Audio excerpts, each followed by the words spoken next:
just after my wife died, Judy.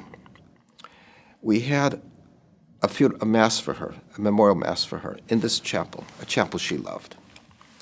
And I was sitting in the first row. There was no kneeler there. I didn't see one. And Nino was sitting right behind me, and he noticed, and he quietly pushed a cushion under my knees. And our friend David Forte, sitting across the room, noticed it, and he said, Nino was going to your protection that day. He was protecting you that day, as he made his vocation in protecting us all.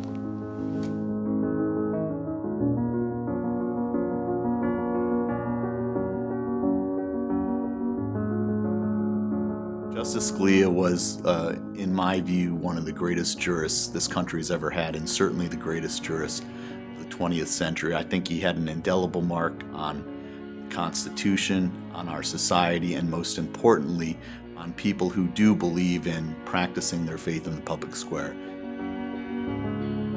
He defended our right to defend our principles.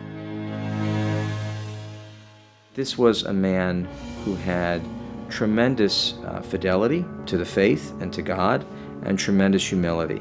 He was a man of quiet faith. He wouldn't go around the chambers trumpeting his faith, but he set an example that I think inspired many of us to follow him. I've heard more than a couple of people say that they had the sense of what constituted a Catholic life just by being among the Scalias. Where you really saw Justice Scalia act out his faith in the public square was in a lot of the speaking that he did outside of the court, because he felt free to talk both about the law, and he also could talk about things that were more personal to him, including his faith. My father's living out of his faith was not so much on the court itself and in his jurisprudence. He would never want to be referred to as a Catholic jurist.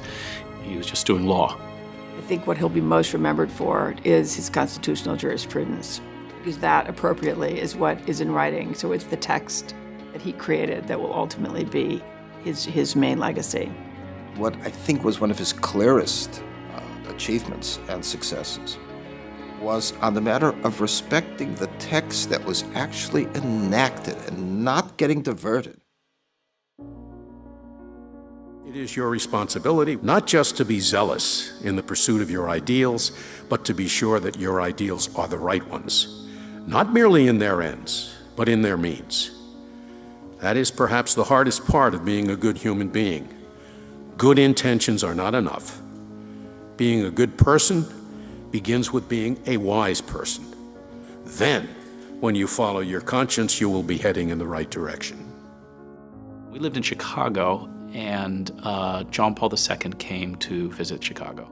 I remember my dad putting me on his shoulders, and I was 6 or 7 at the time, and giving me his opera glasses so that I could, see this tiny dot of white, through, at the end of the crowd that was John Paul II. And it impressed me that he entrusted a kid as young and as clumsy as I was with those, and the importance of just bringing all of us there to see the Pope, to see Peter.